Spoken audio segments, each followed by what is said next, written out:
Kia ora and welcome back to Wellywood Wargaming. My name's Damon and we are back with another gang guides video for Necromunda.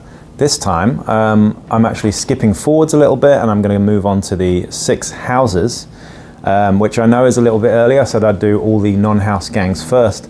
The reason for this is that we've got a new book coming out with the Ash Waste Men in it, and of course the Squat Prospectors, and also a cheeky little copy of White Dwarf, which is coming out this Saturday with new rules for enforcers in it. So I kind of wanted to leave enforcers out of the mix for now because I want to come back to that when I've got a bit more information about these so-called bad zone enforcers. So we're going to start off with one of the house gangs here. Can you guess which one it is? No. Well, it's actually going to be the Orlocks this time. So the vanilla gang of Necromunda, the vanilla house, they're an interesting one. Now I'm going to these 6 house gang guides are probably going to be in slightly more depth than the non-house gangs because there is a little bit more to chew through in terms of the actual content of the books. And this one being Book of Iron. Now you can pick up Book of Iron. It's a really, really good book, and it's got everything you need in it to play House Orlock. And yeah, basically. So who are House Orlock? I'll just briefly. These guys are the basically the miners. They're kind of like a bikie gang. They look like a bikie gang aesthetically. They are the miners and producers of things like wild snakes, distilleries and whatnot. And yeah, that's who they are. Back in old Necromunda, they used to be a very similar aesthetic, same sort of fluff as well. But now they've kind of changed it into slightly more of a sort of bikie, Sons of Anarchy type of vibe in terms of the aesthetic, I would say.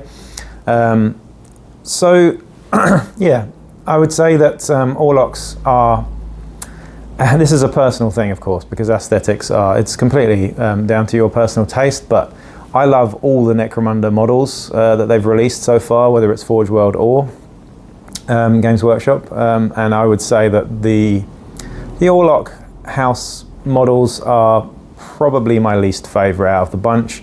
It's not that I don't like them, I still like them, I still own a quite an extensive Orlock gang, but aesthetically I just don't think they're quite as strong as, say, your Vansar and your Delac in terms of the way that they look and the miniatures. They are, however, really nice to paint and they're nice and simple in their aesthetic. And yeah, now you've got the expansion on the actual gang with your wreckers and your dogs and whatnot. They've got a bit more sort of interesting options in terms of modelling and stuff. And I really like the fact that Orlocks are quite easy to convert and kit bash with other kits, more so than some of the other gangs actually. But they do sort of seem quite squat in their proportions.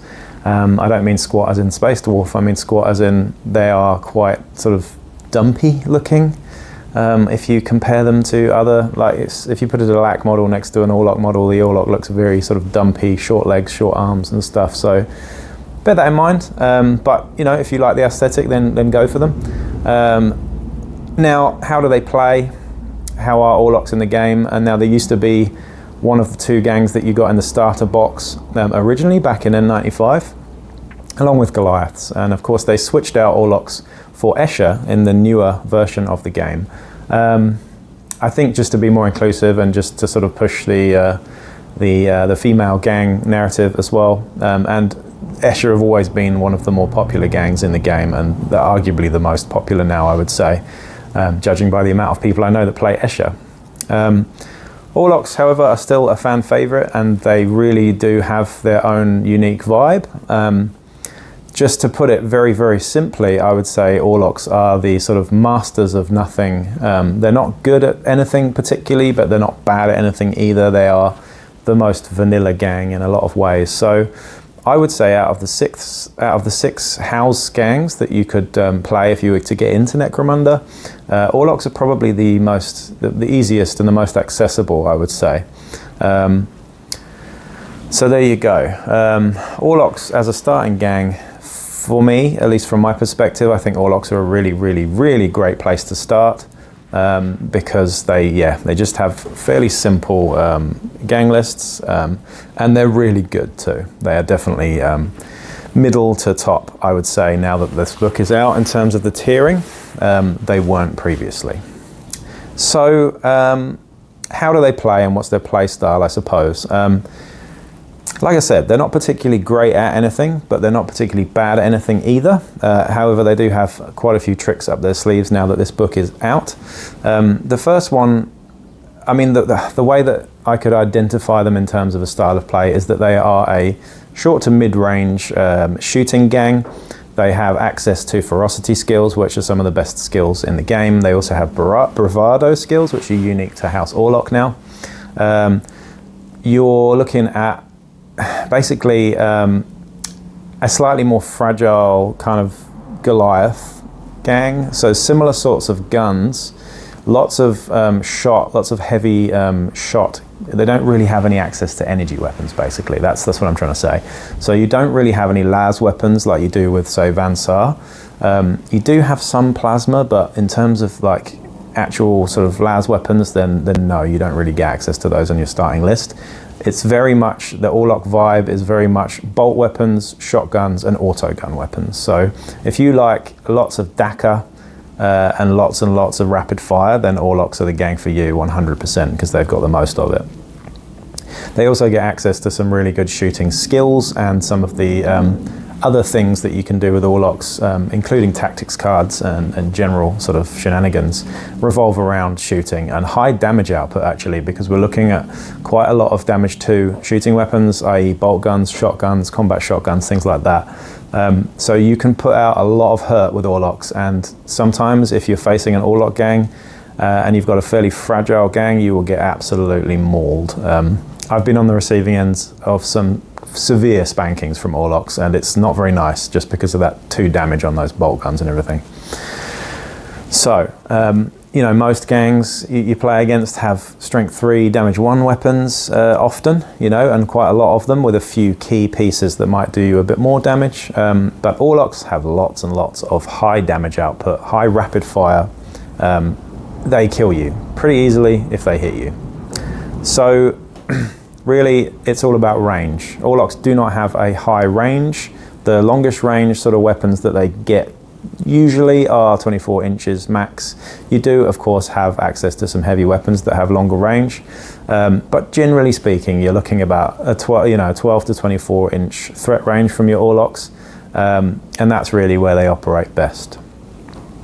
So, I'm not going to get into the specifics of other sort of areas that they play in, because we're going to go through it in areas really and explain the fighter types, the types of equipment we can get, the legendary names, which is unique to Orlocks, basically giving you a whole other skill from the start.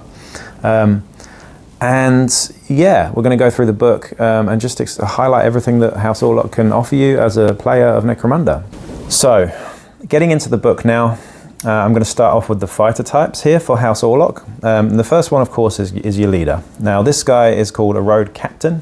He's 105 credits, and he is pretty solid. So, yeah, 105 credits is pretty average for a leader here. He's got pretty okay stats across the board. So he's got a fairly average leader type stats to begin with. Being movement 5, which is very average, weapon skill and ballistic skill 3, strength toughness 3. So very, very average there. However, it gets very good with the wound stat here, in that your Orlock leader, your road captain, has 3 wounds out of the box, which is fantastically good. So that's kind of the unique stat for your Orlock leader. If you compare him to, say, an Escher leader, then the Escher leader is similar, but gets 3 attacks instead of 3 wounds. So they have a similar vibe, but it's clear that the Orlock leader is built to last, and the Escher leader is built to hit you lots of times. So that's just a one direct comparison there. The only other leader that gets 3 wounds in the game from start, I believe, is or either an outcast leader, depending on how you build them, of course, but in terms of generic leaders, the only other leader that has 3 wounds out of the box is the new squat prospector leader, who's actually quite similar in a lot of ways. And the other thing that I would say is pretty good for Orlock leaders here is that they have really good mental stats here as well. So they only get 2 attacks. They've got an initiative of 4 up, which is very average indeed. But they have a leadership of 4, which is fantastic. A cool of 5+, which is again great. a willpower of 5+, which is also really, really good. And kind of, you know, unusual, I say, on an Orlock guy. You wouldn't have thought he'd have such a high willpower, but he does. And his intelligence is also a 5+ too. So we've got fantastic mental stats there across the board. And he's just a really solid piece, really. So you're never going to be unhappy with an Orlock leader. And your leader really is the epitome of how your Orlocks will play, I would say. He is good at close combat. He's also good at shooting.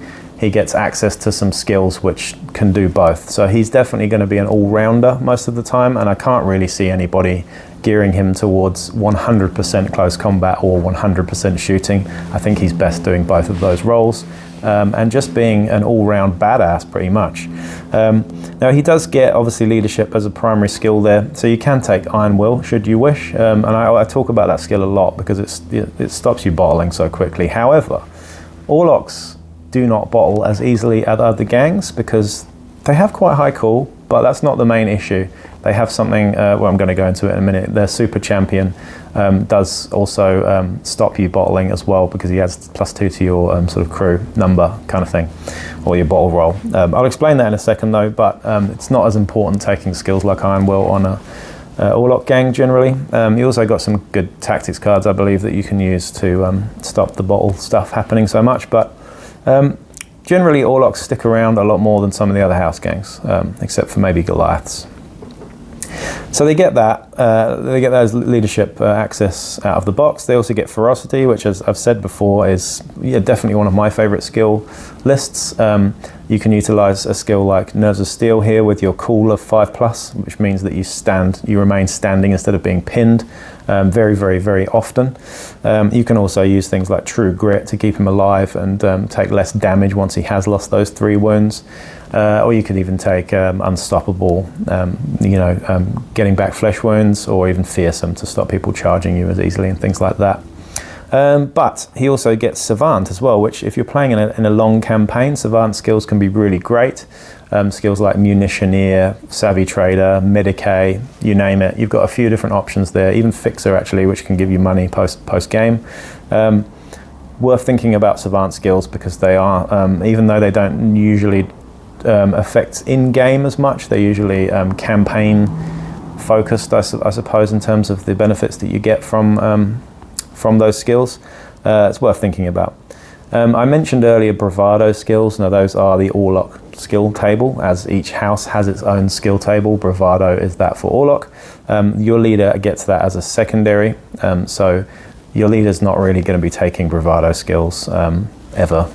You might randomly get one if you really want to, but I can see other options being much more optimal. So there you go. Now he's the same as any other leader, so he has group activation too, so he can take 2 guys with him. He doesn't start with any equipment at all, but he does get access to a really nice list of very balanced stuff actually. And I'm just going to highlight some of the things, some of the weapons and equipment that your road captain can take in an Orlock list.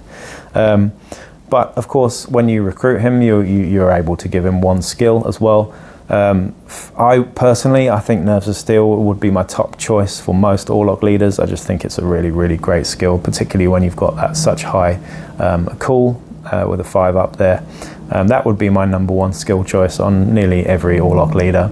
I don't like spamming skills, so I probably wouldn't give Nerves of Steel to anyone else in the gang. I would just give it to the leader here because it's so good on him. But that's just me. So there you go. He's got Tools of the Trade as well, which means that you can equip him with different fighter cards. So you can have multiple fighter cards. So just remember that too. But in terms of his weapons and equipment, there aren't really any restrictions. So he can have heavy weapons, he can have special weapons, etc. Some of the basic weapons that he gets access to are really, really solid. So of course we've got auto guns, bolt guns, which you can master craft as well, which is actually kind of worth it because only 15 credits and you get to re-roll a hit if you really need it. So at a pinch it can be quite nice. You've got combat shotguns, of course, because that's a Orlock staple generally. Sawn-off shotguns, but you do get Executioner and Inferno ammo at your house list, which is pretty cool. So you can take different ammo types as well for your shotguns too. In terms of pistols, of course, we've got hand flamers. Actually, plasma pistols are available here too, but I'm going to be honest, I don't think plasma weapons feel right in an Orlock gang. Correct me if I'm wrong, you might not agree, but I just feel like stick to the bolt weapons, stick to the shotgun weapons. It suits them a lot more.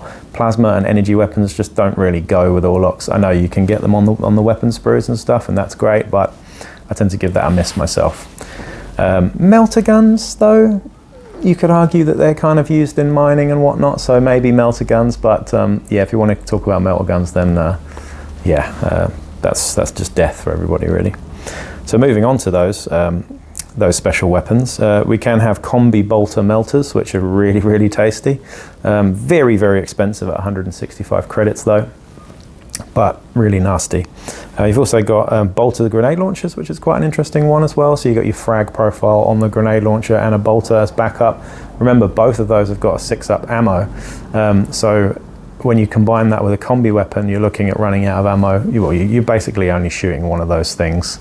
Maybe one of those types once per game, who knows. But yeah, they run out of ammo very, very easily, particularly when combined with a combi weapon. You've got flamers actually as well, which is worth thinking about, but when you've got a gang that's got reasonably good shooting ability anyway and quite good ballistic skill on your leaders and your champs, your flamer's not quite so powerful. Of course, we've got melter guns and plasma guns there as well. In terms of heavy weapons, though, and this is the same for your champions and your specialists as well. Your specialists can take heavy weapons, but we'll get to that in a minute. But you've got a harpoon launcher, which is quite unique to House Orlock. I think the only other gang that gets harpoon launchers out of the box is your corpse grinders, believe it or not. But we don't like to talk about them at the moment. But harpoon launchers, they're not a great weapon. They're quite expensive for what they do, but it's worth mentioning that you can move and shoot with them. They do not need a suspensor, they're not unwieldy, so although they are a heavy weapon. You've got heavy bolters, which are insanely good, particularly on Orlocks, who have skills that can make them even more scary. Of course, heavy flamers, which are just dreadful and dross, and just you're never going to take them, please don't. Mining lasers, heavy stubbers, and seismic cannons. So similar heavy weapons to your Gene Stealer cult, actually, who are also kind of mining dudes. In fact, I would say that, and I've said this in the Gene Stealer cult guide that I did, that Orlocks are kind of a better version of Gene Stealer cult. I'm sorry, I said it, I know. I just feel like Orlocks are better than Gene Stealer cult, and I shouldn't compare them, but they're both mining guys, and I just feel like your Orlocks are just a better performing version of Gene Stealer cult. Sure, there are differences, but Orlocks are better. Sorry, I said it, but I did. So there you go. Sorry about that. So close combat weapons now for your leader here. You've got chainswords. Chainswords are pretty much available on most fighters, I believe. And chainswords are great. They're 25 credits. They're +1 to hit. They've got rending as well, and then -1 AP. Really, really nice to use, because all of a sudden your leader's now hitting on 2s, and he's reliably chewing through people, which is quite nice too. You can also get flails, and flails are one of my favourite weapons in the game. 20 credits. You've got a +1 to hit, +1 strength. No AP, but entangle. I love flails. They're particularly great on your wreckers, but we're going to get into that in a minute too. We've also got crazy silly things like las cutters, but I mean, yeah, that's a very expensive luxury there. Mauls, power knives, power mauls, power picks, which I really like as well, because they've got -3 AP and pulverize. Yeah, so they can be quite nasty too. They're only 1 damage, but -3 AP though, oof. I mean, you're going through enforcers very easily with that stuff. Servo claws, which are an interesting weapon. The problem with servo claws, they look cool and they sound cool and they're great early on in a campaign, but they have no AP. So even though they have a high damage output and they have a high strength, throughout campaigns when people get better armor and whatnot, it sometimes gets a bit frustrating with servo claws just because of that lack of AP. So if you are going the close combat route, maybe team up the servo claw with something that does have AP as well. Just worth thinking about. They're not too bad though. They're only 30 credits for a servo claw, and they put out a lot of damage. They really crush people up early on in campaigns. So yeah, if you're against fighters that have only got flak armor and no undersuits, no layered, no enforcers and stuff like that, they're great. But as soon as you're up against high armor value targets, then they can really struggle. In terms of war gear, of course, we do have the blasting and demo charges, which are options for Orlock as well as Gene Stealer cult, like I mentioned before. So you can have demo charge wielding nutcase Orlocks, as Selby in our group has had that before. He had a guy called Dave or something who literally just dropped demo charges on people from the top of buildings, and he was incredibly scary actually, and that's all he did, but he just got into the right positions in games and ended up dropping demo charges on people's heads. Killed several of my fighters in previous campaigns, so it's doable. It's very expensive, it's suboptimal, but it's kind of fun. They've got all sorts of other grenades as well, and interestingly they do actually get access to photon flash grenades, which I always thought was kind of like a slightly more agile gang, Delax and Escher kind of vibe, but yeah, it's nice to have. I really like photon flash grenades, especially that they're 15 credits. They can really swing games if you're lucky, particularly against low initiative targets, of course, because you can blind everybody and just stop what they're doing for an entire turn. Smoke grenades, of course, and scare gas grenades interestingly as well. So scare gas, again, something that I wouldn't normally associate with Orlocks, but they are available for these guys. He can have carapace armor, light carapace armor, which is really nice too. It's 80 credits, but it's a 4-up save. So, you know, if you combine that with an undersuit, you've got a 3-up save there. Flak and mesh. So no hazard suits. That's the key difference between Orlocks and Gene Stealer Cult, other than one is a bunch of purple freaks and the other one is, you know, normal dudes like Ryu from Street Fighter with headbands. But yeah, no hazard suit access. So interesting, that one. I think you might have hazard suit access on some of your other guys though, but just not on your leader. In terms of personal equipment, very much the same as every other gang list there. We've got bio boosters, drop rigs, filter plugs, respirators, things like that. And a servo harness actually, so you can have partial servo harnesses for your leader too. Suspensors, telescopic sights, and cyber mastiffs as well. So cyber mastiffs I'm going to get into as well, but unfortunately I would love them to be half the cost and they would be actually viable. However, they are not. They are far too expensive for what they do, and as a result are shite. So there you go, that's your Orlock Road Captain. Moving on to the next now. We've just looked at the Orlock Road Captain. We're now going to be looking at the Road Sergeant, which is your generic type of champion here. Now there are two types of champions in all of the house gangs now. There is what I would refer to as your generic champion, and there's what I'd refer to as your super champion. Now this is the non-super champion. This is the not so special one, but still very good. And he's your Road Sergeant. So this guy costs 80 credits, which is fairly reasonable for what he does. His stats are pretty average across the board. This guy, it's worth highlighting, is definitely more of a shooter than he is a close combat guy, because his weapon skill and ballistic skill are written that way. He has an average movement of 5, a weapon skill of 4, so very average weapon skill, the same as your gangers, but he has a ballistic skill of 3+, so there you go, makes him much more of a shooty guy. His other stats are strength and toughness 3, he's got 2 wounds, initiative of 4-up, 2 attacks, leadership 5, cool 6, which is pretty good, willpower 6, also pretty good, and an intelligence of 6 as well, which is also very good. Now this guy is the same as the rest of your champions, your normal champions anyway. He has, you know, group activation 1 and tools of the trade as well, meaning that you can take multiple fighter cards. And he has access to slightly different skill sets to what your Road Captain has. This guy, your Orlock Road Sergeant, has access to ferocity, of course, as your primary there, and also has bravado. So it's worth mentioning bravado there kicks in as a primary, not a secondary, for your Road Sergeant. And the bravado skills, we're going to get into those shortly. I'm just going to highlight the 6 skills that you can get from creation for these guys. But again, ferocity, it's hard to switch out for bravado when ferocity is so good in general, but we'll see in a second. Now these guys also don't have any weapon restrictions really. They do get access, of course, to heavy weapons and special weapons too, because they're your shooty champions. So these are the guys that you might want to give heavy bolters to. These are the guys that you might want to, the heavy artillery comes through these Road Sergeants, generally speaking. Now, of course, you can give them pretty much the same basic weapons that you can give your Road Captain, so bolt guns, combat shotguns, auto guns, etc. Same sort of pistols, so you can get plasma pistols if you want, but again, I just don't feel like it fits Orlock too much myself. So there you go. Again, special weapons are exactly the same. You've got grenade launchers, flamers, melter guns, plasma guns. But interestingly, and I'll just highlight this again, Orlocks do not get access to any long rifles or long lasers or anything, so there is no snipey weapon for Orlocks. They are not a sniping gang, unlike, say, your Delac or Vansar or whatever.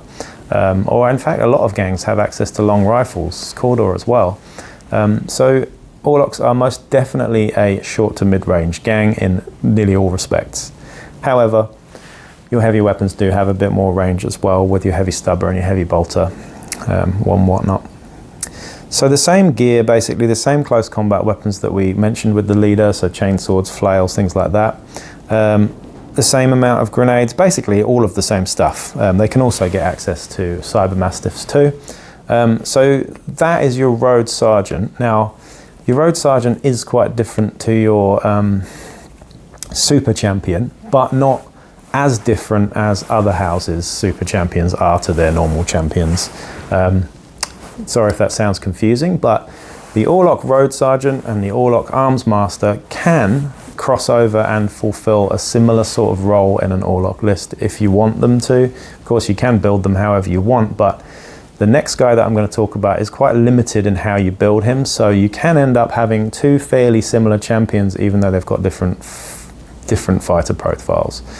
You can't say that about your Escher champions compared to the Death Maidens. You can't say that about Stimmers compared to Goliath champions, for example. You can't say that about Nactgals and normal Delac champions either. So those ones are very, very, very different from each other. These guys are a little bit more blurry in between the lines here. So there you go. I would say that these guys are best being built as heavy weapon platforms if you do want to go down that route. A heavy bolter or a heavy stubber on one of these guys is great. You used to be able to take savant skills on these guys, I believe, and Munitioneer was a great choice. However, some of the bravado skills and legendary names that you can give these guys as heavy platforms can make them really, really potent as well. But I'm going to get into that when we actually look at the skills and legendary names. So that is your Road Sergeant. Moving on to the second type of champion here, and this is the Arms Master. Now the Arms Master is 95 credits, so it's 15 credits more than your Road Sergeant. But he does have a few unique tricks up his sleeve. He is quite different, but also kind of similar as well. It's hard to put your finger on it. This guy has group activation 1 as well as your champion, so he's the same as that in that regard. He also has tools of the trade too, so he can have multiple fighter sets as well, weapon sets. Now this guy gets a special rule called Rule of Iron. Your Arms Master are some of the most respected and feared individuals in House Orlock. La-di-da-di-da. But whenever this fighter is activated, choose a visible friendly Orlock fighter within 6 inches of this fighter, and until the end of the round that fighter gains Nerves of Steel, which is pretty cool. So you can give your other fighters that are in range the Nerves of Steel skill. And Nerves of Steel, like I've already mentioned, is one of the best skills in the game. It's very similar to Spring Up. There is a debate which is better, Spring Up or Nerves of Steel, but it really is based on the stats of the fighter, of course. But it is very, very good. It means that you can remain standing instead of being pinned should you pass that cool check. So very, very nice to have in a clutch.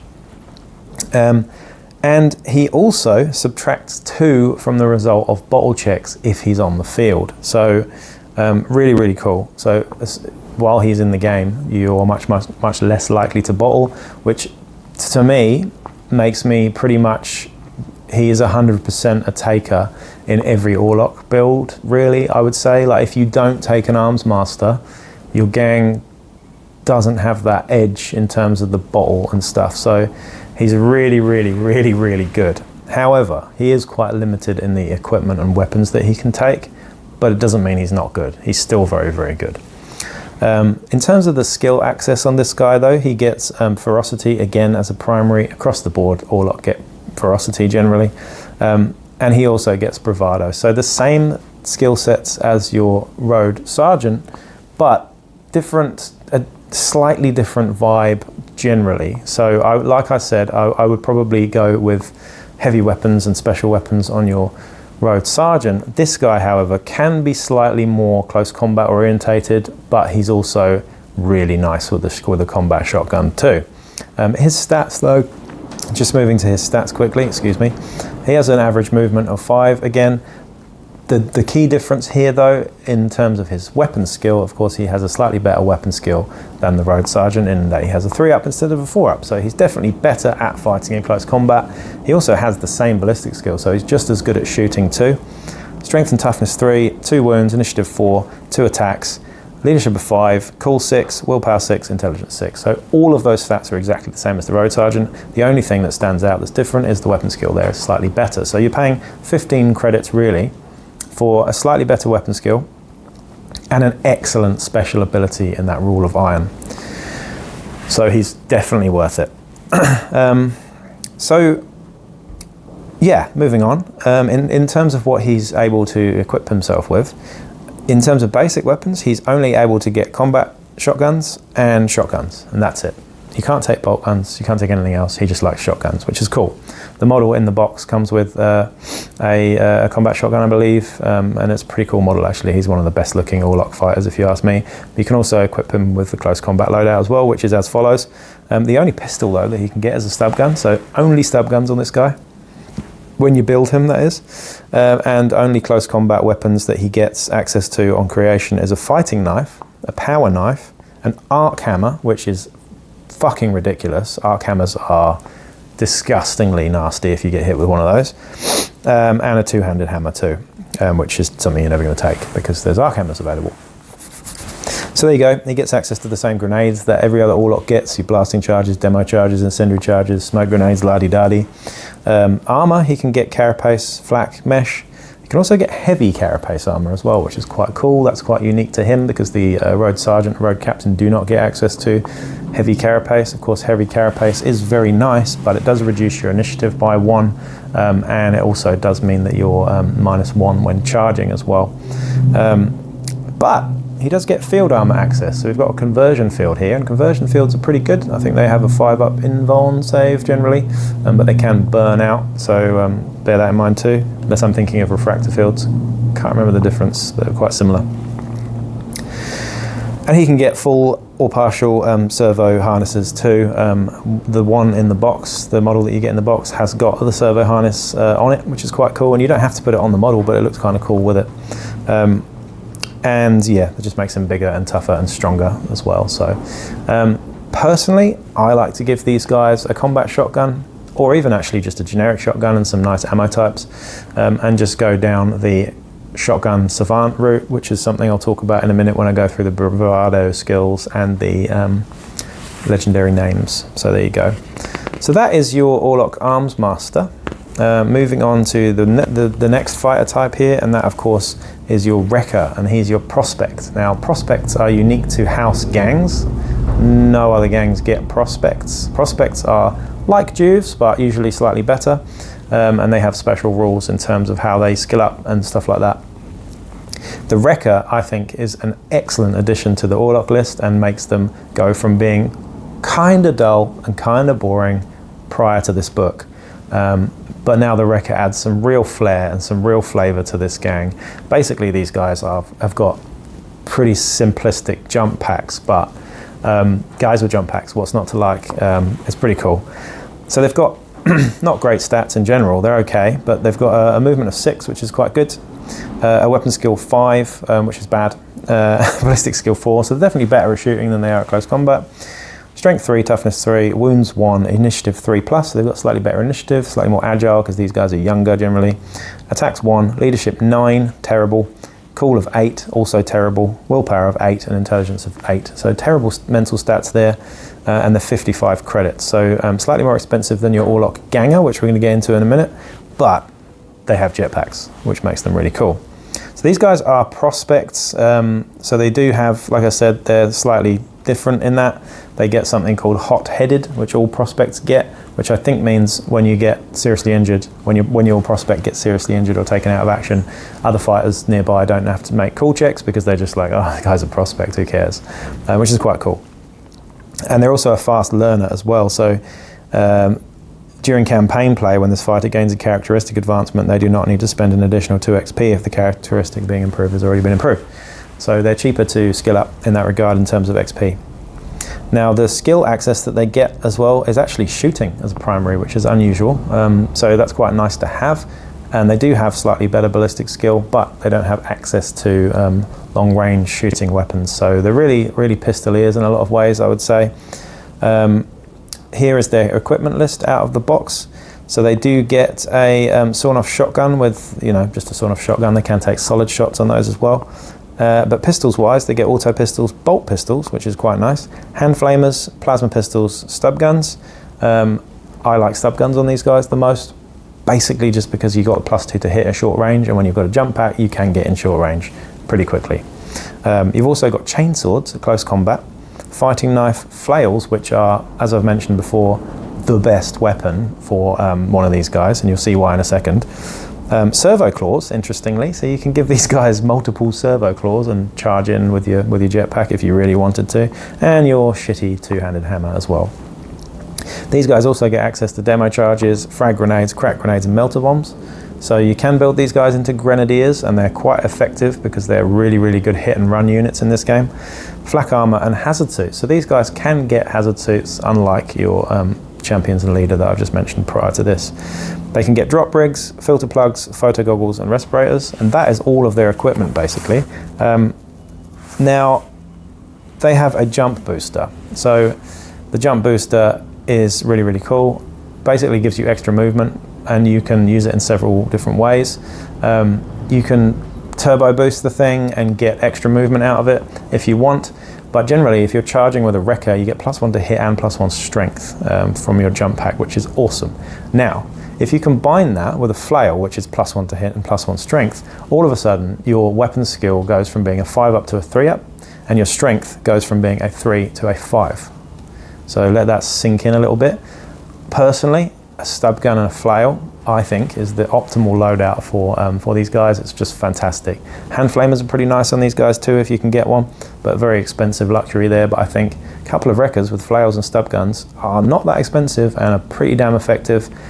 These guys are great for giving specific targets to in scenarios like going and getting loot crates, or even just outflanking people, defiling relics, things like that. They're great for just sending off, doing their own little missions, and they can really, really fuck people's plans up and outmaneuver people. You can, be going for those wreckers, and all of a sudden they're not there anymore because they've got such high movement. So, and they can move, up and down a little bit easier, so they don't have to climb like other gangers do. I'm not going into the specifics of how the jump booster actually works, but I will if it comes up. It's actually not on this page here when I look at the Orlock Wrecker. It doesn't have the rules for the jump pack on here, so we'll maybe bring it up in a minute. But that's basically what they do. They give you a bit more threat range, and they let you be a bit more maneuverable. So there you go. So moving on to the next fighter type here, and of course this one is the Orlock Gunner. Now your Gunner is your ganger, basically. So this is your generic fighter, your grunt, your average Joe in the Orlock list. And these guys are pretty good. They have very average stats, of course, but they're 45 credits out of the box, which is quite nice. It's not too expensive next to some other gangers. But they have an average movement of 5, weapon skill, ballistic skill 4, strength toughness 3, 1 wound, 4 up initiative, 1 attack, and a leadership of 6, cool of 7, willpower 7, intelligence 7. So pretty average all the way across. No standout stats for these guys at all. The one thing that does stand out for your Orlock gunners though is that all gangs can have a specialist pretty much, except for outcasts I believe. But your specialist for an Orlock gang can also have heavy weapons, which is really unique to Orlocks and does make them all of a sudden very scary. It's worth mentioning though that they don't have, they only have an average ballistic skill. So giving your specialist a heavy bolter or a heavy stubber or something like that isn't necessarily as optimal as it would be on a Rhodes Sergeant, who can also use skills to help make that heavy bolter even better. But it is something that you can do. Personally, I like to give the specialist, a grenade launcher. I think a grenade launcher is really important in an Orlock list. It's just a nice thing to have. But flamers are an option too if you really want to go down that route. They're pretty suboptimal, I would say. But again, just highlighting that there's no access to any sort of snipey rifle. So bit of a shame, because I always like to take long rifles on most gangs, but it doesn't really suit Orlocks. They like Dakar, and the long rifle is a bit more sneaky. So there you go. But you can give them plasma guns, melter guns too. Now these guys, obviously basic weapons wise, in terms of most of your Orlock gangers, if you're going to have lots and lots of gangers that aren't specialists, you're generally going to be giving them auto guns, shotguns, combat shotguns, things like that. They do get access to bolt guns as well, which is pretty cool. So you can get bolt guns on your gangers, which is powerful, but they are your regular bolt guns. They're not your enforcer bolt guns. So if you're going to spam bolt guns, then prepare to meet your demise through the ammo checks, because I tell you what, like when they all run out all at once and you've got no backup weapons, then good luck. But the very high damage output for a bolt gun usually makes it worth it. Just having one shot in a game makes it worth it quite often. But combat shotguns as well, they're a little bit cheaper. In fact, for Orlocks, they're actually quite a lot cheaper. They're 55 credits, which is, it's very, very good. So it's the same cost as a bolt gun, actually. I would say the combat shotgun is better than the bolt gun, especially when you have them both at the same price like that. And we've got better ammo, and we've also got a template, so you can negate that, that average ballistic skill there with the template. Scatter shot too, very nice. Combat shotguns are just great. Sawn-off shotguns as well. These things are available to the whole Orlock gang. Loads of people I see constantly hating on sawn-off shotguns and saying that they're terrible, la-di-da-di. In my experience, they are not terrible. Yeah, they've only got an 8-inch range and a 4-inch short range, but honestly, I've seen them used to really, really good effect, and I've used them to really good effect as well. I've taken out champs and leaders with sawn-off shotguns. It's doable, and they're only 15 credits. So what's not to like about that? But strength 3 and scatter shot. So you can get a possible 6 shots at strength 3. It's pretty tasty. Like it's not as bad as you think it is. Sure, the range is a problem, but it's good. It's good. Use them. They're a nice backup weapon. Never knock the sawn-off shotgun. Plus, they're really cool too. You know, what's not cool about a sawn-off shotgun? So there you go. And regular shotguns as well are available for these guys too. So pretty straightforward. Again, very, very similar to what you can get on a Genestealer Cult list, and actually a Goliath list to a certain degree too. Of course, Genestealer Cult don't get access to combat shotguns, and Goliaths don't get access to your sawn-offs and stuff like that. So there you go. But similar amount of Dakar than you've got for those two gangs. That's basically that for your Orlock gunner. Of course, the primary skill on a gunner is actually brawn and ferocity. So brawn is an interesting one there, but brawn does have a couple of good skills, but they're not great for shooty stuff. They're generally better for close combat guys. So ones that I like particularly is bull charge. Bull charge is great. Crushing blow is quite good too, actually. I quite like that one. But yeah, I mean, generally speaking, you're always going to pick the ferocity skills over the brawn skills, I would say. But you know, you've got to wait till they level up into a specialist to be able to use those skills. So the last fighter type, and this one is the worst, is of course the greenhorn, the Juve, the Orlock Juve. Now these guys are 35 credits, so a good 10 credits more expensive than a bone picker, and bone pickers are the best thing in the entirety of Necromunda, but we'll get into that in another episode. So they level up like a specialist. These guys are your Juves. Like I said, 35 credits. They're fast learners, so again, they have the same thing that the Prospect has there with, you know, the XP cost is slightly lower in terms of repeating your stat ups. And these guys, skill access is ferocity as the only primary, so you do get ferocity skills there too, if you can get them.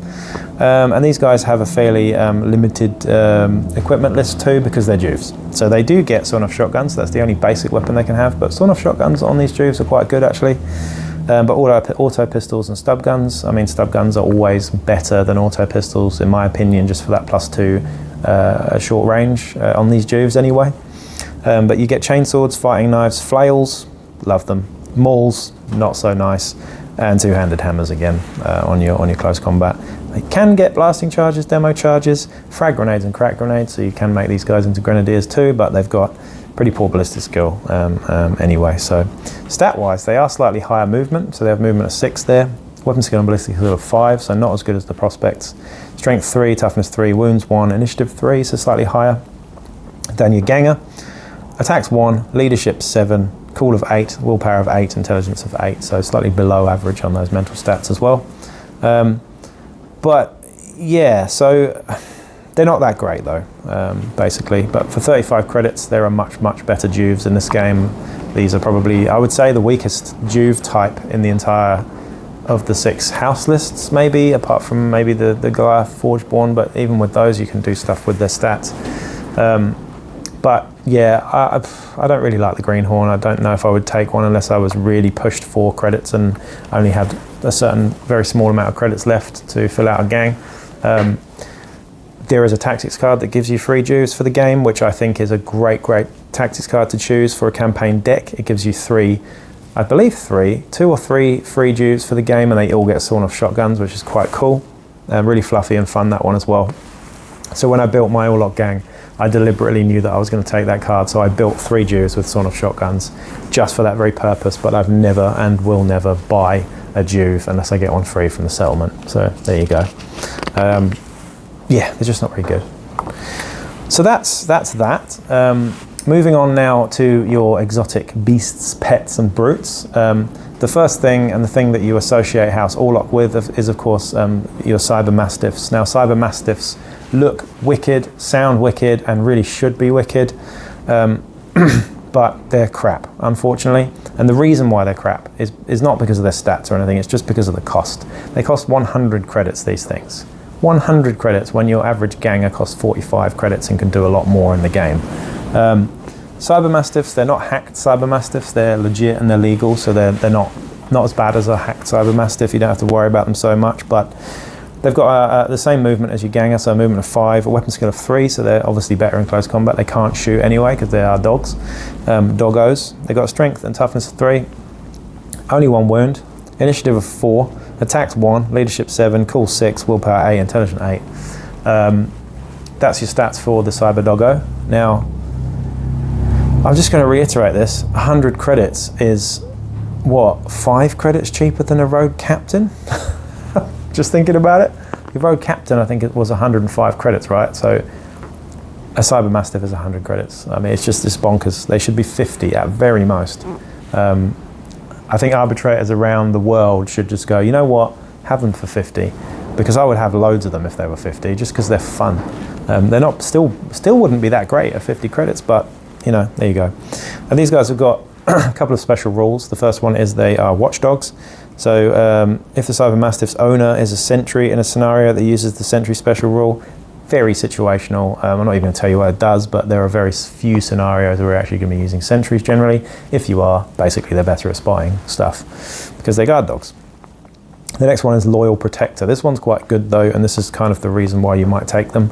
They're really great for screening. They're good for putting in front of your leader, your champs and stuff to stop people charging you. But the main thing they're good for is they stop coup de grace. So if someone wants to coup de grace your leader or champion and you have a Cyber Mastiff within 3 inches, you are just not allowed to make that coup de grace at all, which is pretty cool. However, if you are seriously injured next to your dog only has, well, your dog has a call of 6 up. So, you know, if your dog's broken, then he can't help you there. But there you go. Anyway, getting into some complex shenanigans there.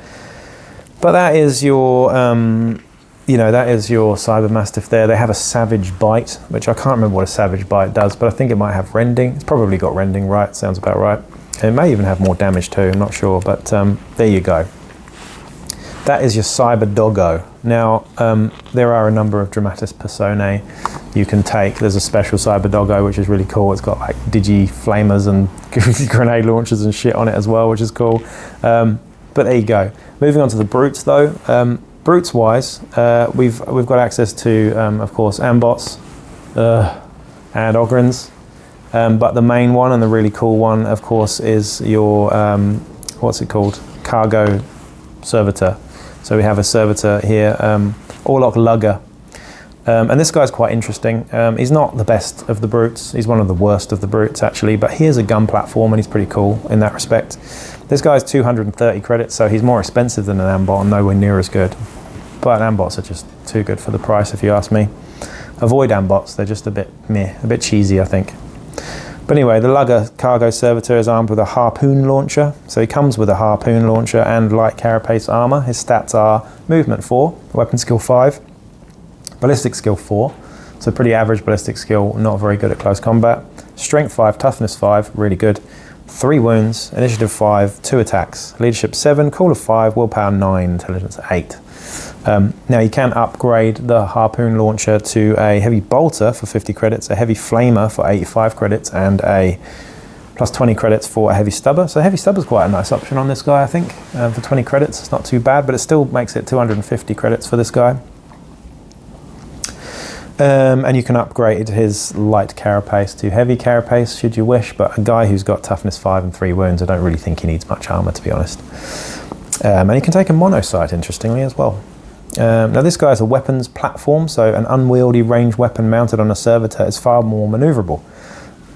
When a Lugger cargo servitor fires a weapon with the unwieldy trait, it becomes a basic action rather than a double action. So you can move and shoot with this guy. He has an inbuilt dispenser, making the heavy bolter, heavy stubber, heavy flamer actually viable. Pretty cool, but his ballistic skill is not great. It's 4. It's a 4 up, so you know, it is an expensive luxury, this guy, and brutes are, in general, an expensive luxury. I tend to avoid them, although I'm a hypocrite because I actually have one in my current campaign, but he's quite unique, being a demon host, so there you go. But he has shooting as a primary skill once you do level up as well, so that's pretty cool. You can get access to shooting skills eventually as well. So that's your Orlock special brute. Of course, you know what ambots do. Ambots are infiltrating robots with melter claws, and they're only 185 credits for Orlocks too. They're just too good for what they are. So I'm not even going to talk about them, I'm afraid. I'm moving on there. We've got the Ogryn as well, and the Ogryn fits quite nicely with an Orlock gang. They're not very good. They're 210 credits, these guys, and they're just an Ogryn stats. However, they've got 3 wounds and 2 attacks. They're not a Lobo slave, they're nothing like that. These guys are just yeah, like a servitor Ogryn basically. So they move crates around and stuff. They're pretty tough, and you can give them a few upgrades. You can give they come with 2 augmetic fists, which is quite nice. Important pointing out here that they are not paired augmetic fists, which give you double your base attacks. These are just 2 augmetic fists, so you don't get the extra attacks you would get from paired. That would be nice, but you don't. But you can upgrade these guys to have better armor. So they can have furnace plates, they can have a spud jacker, so you can get rid of one of the fists and minus 20 credits and you've got a spud jacker, which is actually not a bad choice because it decreases the cost of them to under 200. But you can also give them a storm welder, which is not a thing that you want to do because they're mental. And you can also give them arc welders as well, which are quite potent, but again, very, very expensive for what they do, 70 credits. So these guys are slow-witted, so the fighter can never be activated as part of a group activation. And the other thing that they have is that they are loyal, so they always provide 1 extra assist in close combat, which is quite cool too, but very situational, because most of the time your Ogryn gets into combat, they're going to paste whatever they touch. So there you go.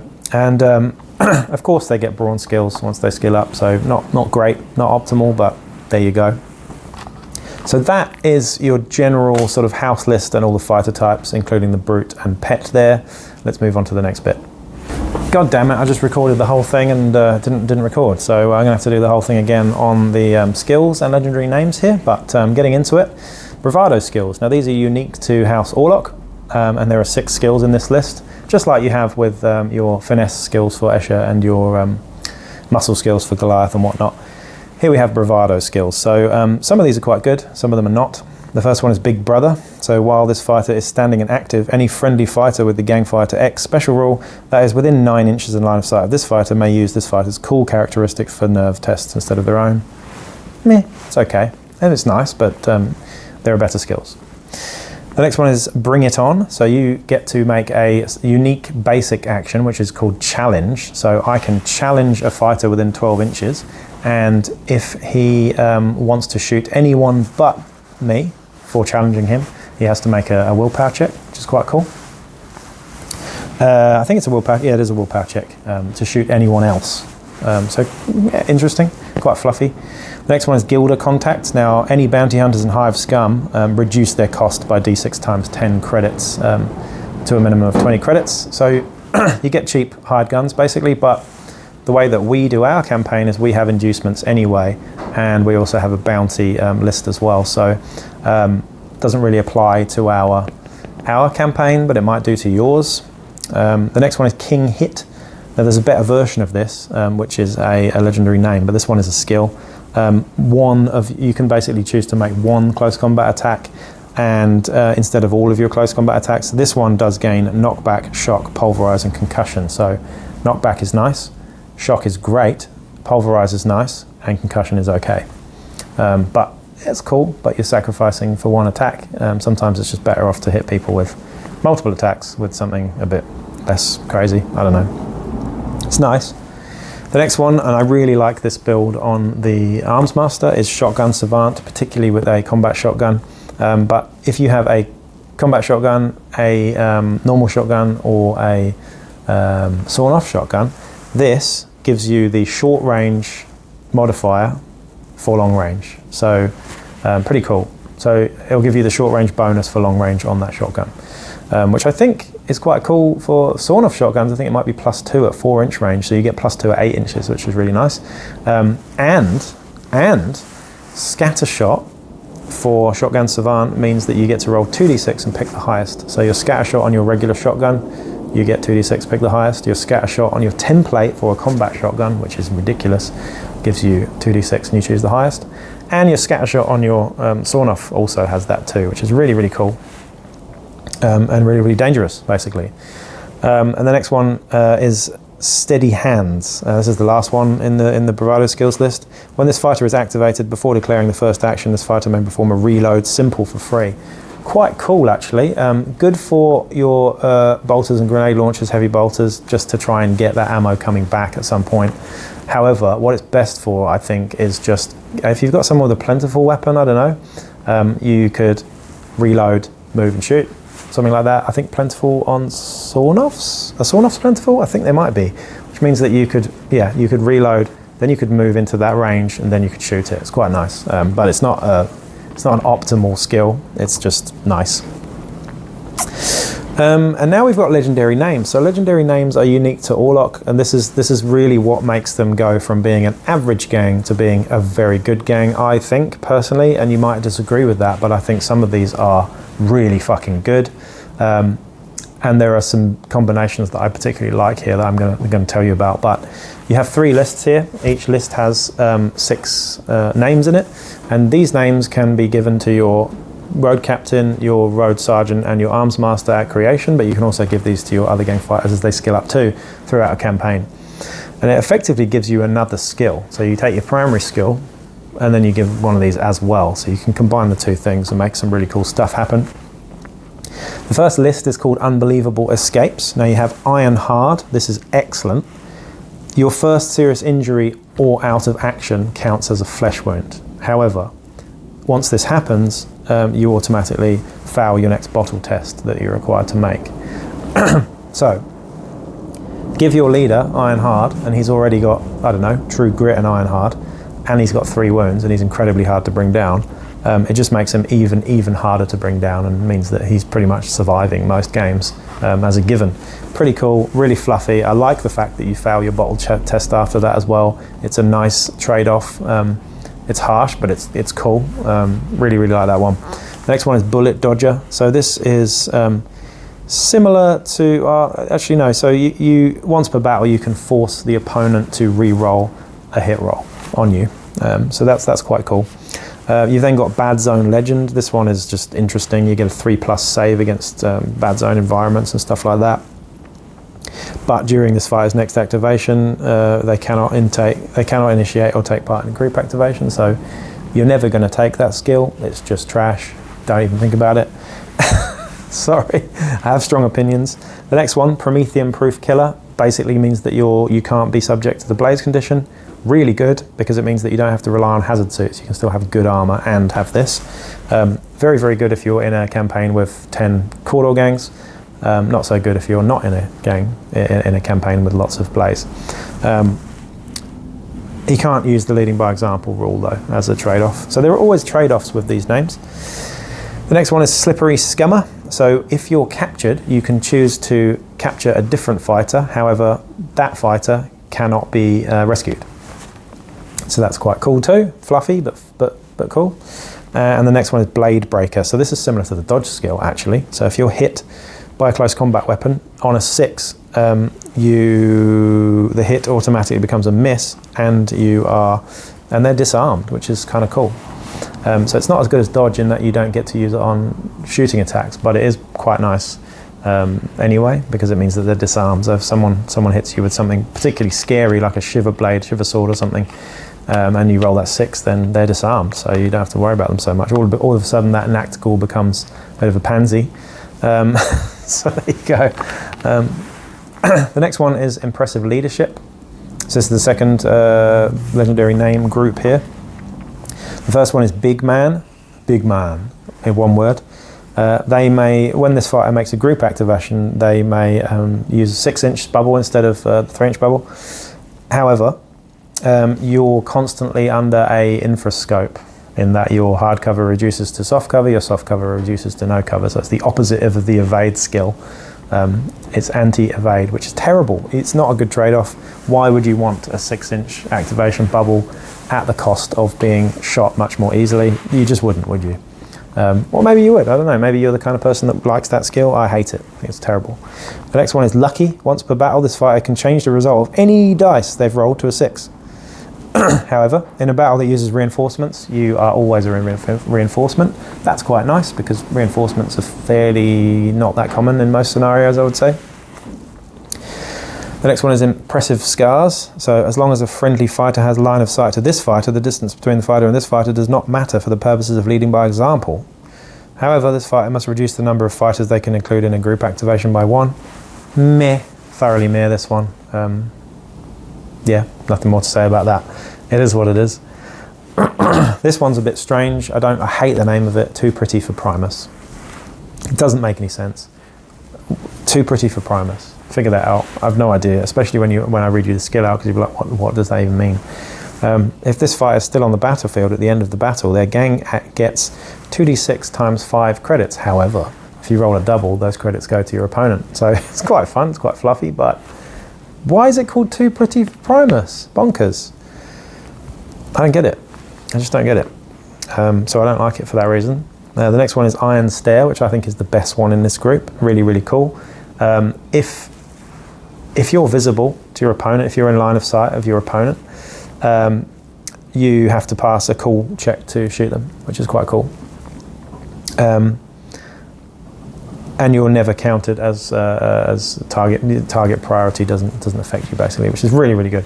I really like that one on the road sergeant who's pointing. It looks like he's got that legendary name out of the box, and that and Shotgun Savant combined, really, really cool.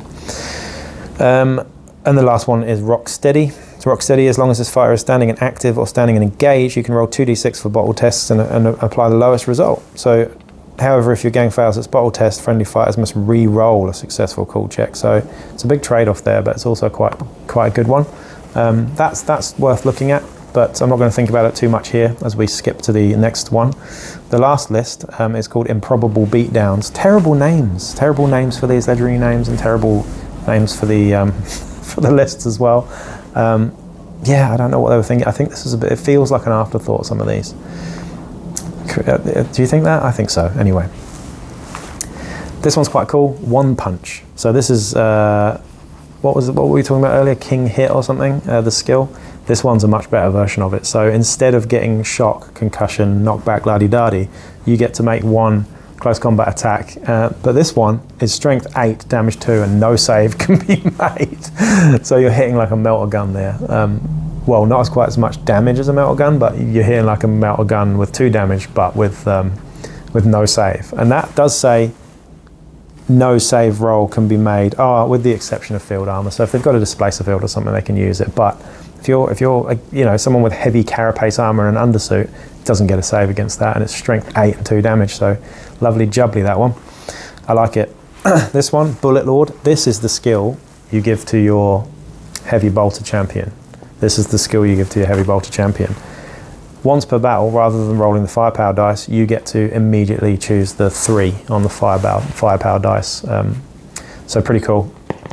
But it does mean that you automatically fail your ammo check. However, if you want to guarantee getting 3 strength 5 -1 AP 2 damage bolter shots into someone's face, then that's the way to do it. And I think it's a pretty good trade-off, to be honest, because you're only really going to shoot your heavy bolter 1 or 2 times in a game and actually damage stuff. That is going to guarantee you doing some fucking damage. So yeah, it's nice. It's really nice on a heavy bolter. That's what I like it for. The next one is 2 guns. So when you use the twin guns blazing rule, after working out the effects of the attacks, enemy fighters within 6 inches have to take a nerve test. That's quite fun. Fun and fluffy just means they're scared of your gunfighter ways, but quite cool. The next one is Chancer. Whenever this fighter hits an enemy fighter with an improbable shot, they gain D3 XP. Meh. How many improbable shots do you really get in a game? Not really. And as a result as well, if you skill up, you're only ever gaining random skills instead of choosing them, which is just dreadful. So you're just not going to take that one ever. Please don't take that skill, or name, should I say. Legendary name number 5 is Headshot. If this fighter takes out an enemy out of action with the first shoot basic shot, they gain D3 XP. However, all missed ranged attacks made by this fighter count as stray shots. It's okay, meh. And this one's quite cool.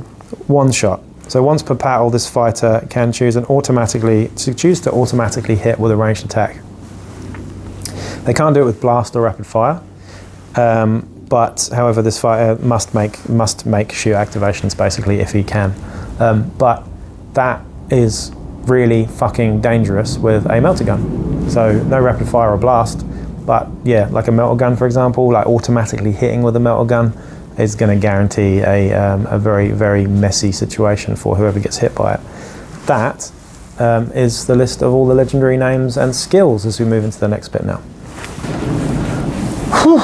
So this is, like I said, this is going to be a big video. These 6 house videos are going to be quite large because there's a lot to get through in these books. But honestly, I'm not a Games Workshop fanboy and I don't buy all of the stuff. But when a new house book comes out, I tend to get it. This one's actually Selby's at the moment, so I'm a bit of a hypocrite, but it's just lovely having hardback copies of rules, even if they do end up being obsolete very quickly with Games Workshop's sort of policy. But moving on now, we're going to go to the hangers-on and just talk about the unique and generic hangers-on that you can get for Orlock gangs here. The first one, which is pretty cool, is available to Orlocks for a much cheaper price, and that's the Bullet Merchant. So this guy's 25 credits to Orlock gangs, but he's 75 credits to any other gang. So he's not quite as legit for other gangs, but he's fucking awesome for 25 credits for an Orlock gang. So this guy, I'm not going to explain the stats because these guys only ever turn up occasionally in games, but really you get hangers on for the effects out of game, or the effects that they have in game as well. So this guy has a special rule called High Caliber Hookup. So while a gang includes a Bullet Merchant, they treat all types of ammo available through the trading post or black market as common. All of them. All of them. So and the black market. So you can get warp rounds, you can get gas shells, you can get all sorts of really fucking nasty shit. So I thoroughly rate the Bullet Merchant. I think he's great for 25 credits in a campaign setting because you can, you've already got really high damage output with an Orlock gang, but when you combine that with gas shells and just nasty other shit, firestorm ammo on your combat shotguns, all of a sudden it's common, it's much easier to get hold of. Just the options are crazy there. Thank God you can't get access to acid rounds on your shotguns because that's an extra only thing, but if you could, I mean, lordy, that would be some nasty times. Anyway, if your Bullet Merchant does turn up in a game, he has the fast shot skill, which is pretty cool, and he's got he can have an auto pistol or stub gun, and any of the specialist ammunition available with that weapon. So he could have man stopper auto pistol, which is quite cool if he turns up, but that's not what he's for. So that's your Bullet Merchant. The next one is your Grease Monkey. I quite like this one. There's 40 credits available only to House Orlock gang. So this is exclusive to House Orlock. And he's got something called Overcharge. Now he's for your wreckers. This guy's used to be in combination with your wreckers. A gang with a Grease Monkey can overcharge one of their brutes or jump boosters, so you can overcharge your ambots and stuff too during the pre-battle sequence. An overcharged brute increases both its movement and attacks characteristic by D3 when it activates. Roll once and apply the results to both characteristics. However, if a natural 1 is rolled when rolling the D3, the brute suffers a wound with no save possible. It's not a bad trade-off actually, because they've usually got 3 wounds. An overcharged jump booster adds D6 to the movement of a wrecker roll each time the fighter is activated.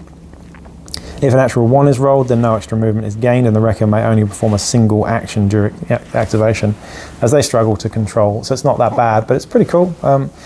Is the Grease Monkey worth 40 credits? I don't think I'd take one, to be honest. I think there are better hangers-on to take. He's a bit of an afterthought. I really like the Bullet Merchant. I would take the Bullet Merchant straight after I take a Rogue Doc, because I will always take a Rogue Doc in most gangs, but there you go. The next one that is unique to House Orlock is the Orlock Prize Fighter. Now this guy's basically a pikey. Now I can't really say that, can I? I can say that because I'm actually a part Romany Gypsy. So sorry to all the pikeys out there, but real Gypsy here. But I live in New Zealand, so I can not worry about saying stuff like that here, thankfully. If I was back home though, I'd have to really worry about that one. But so excuse the derogatory term there, but this guy's like a pikey bare knuckle fighter.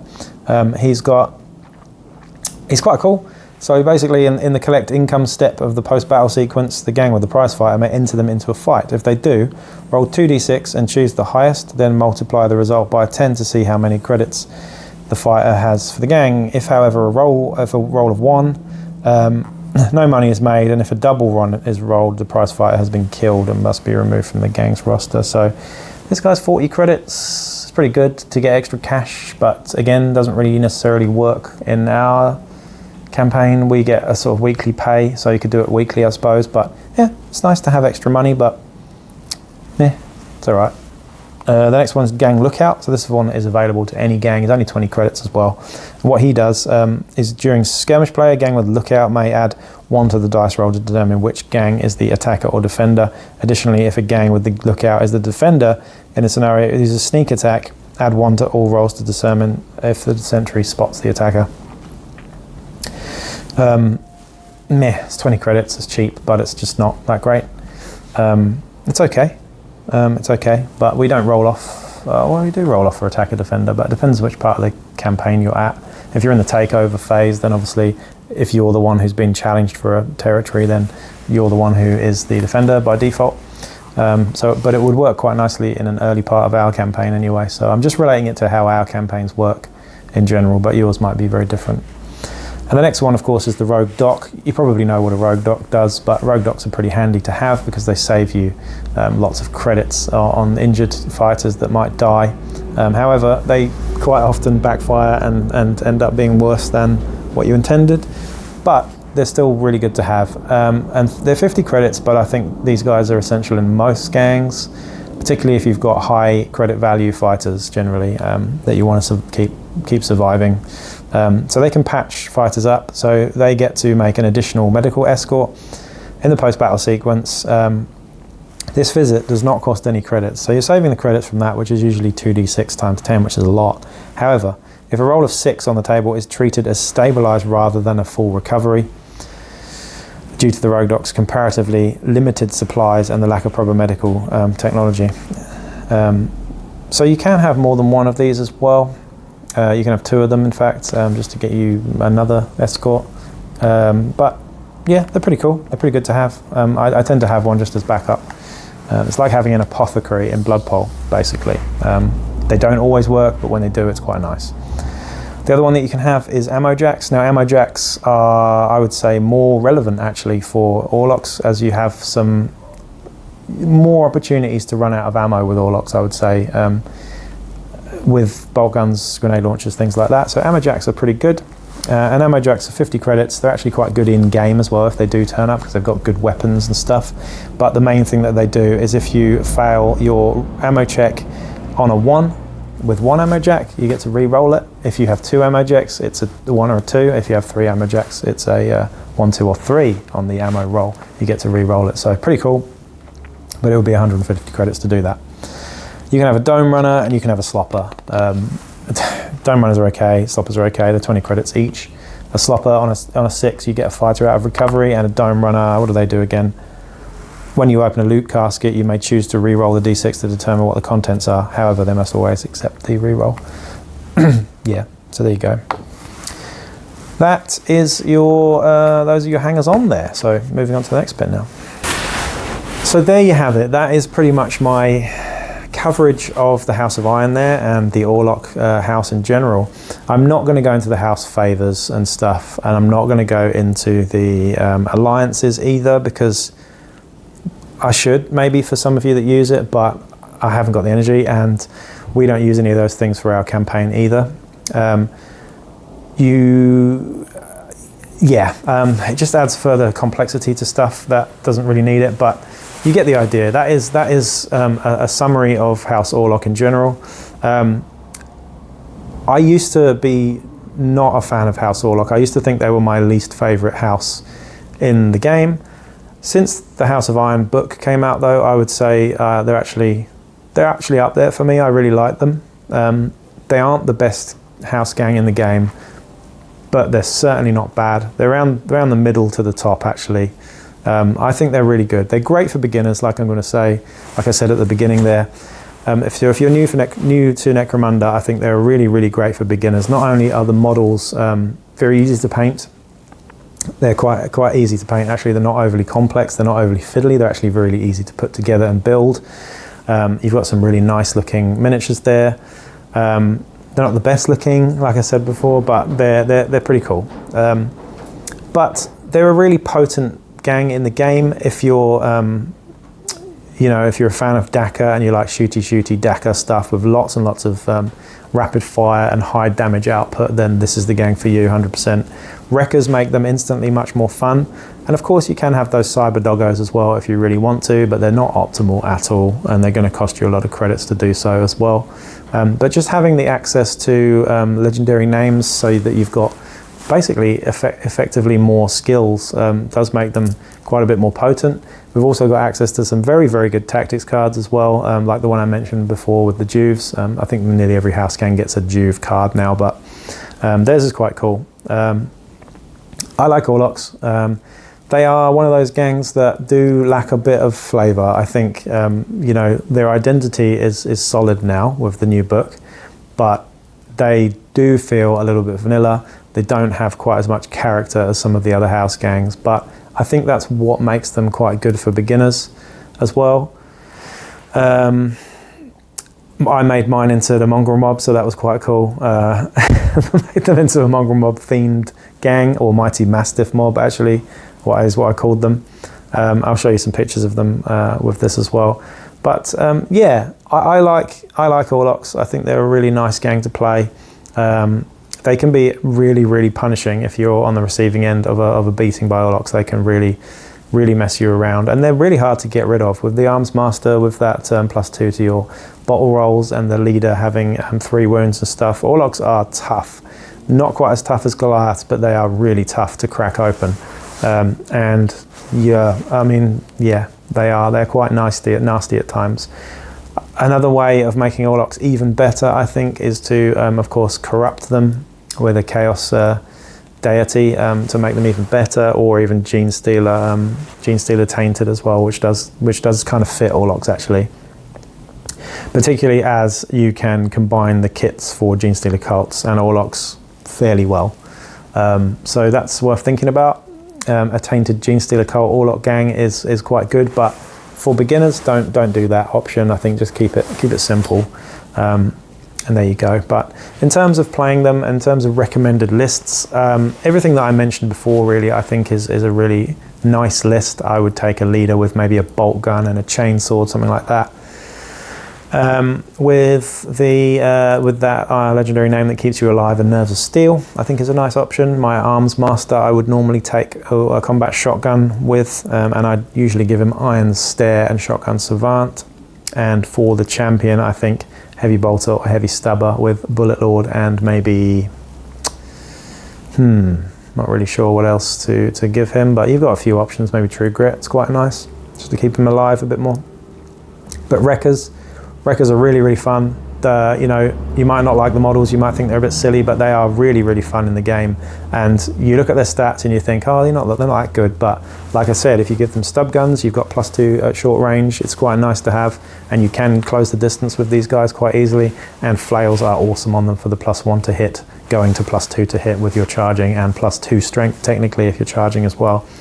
Really, really nice. I like Wreckers a lot. So yeah.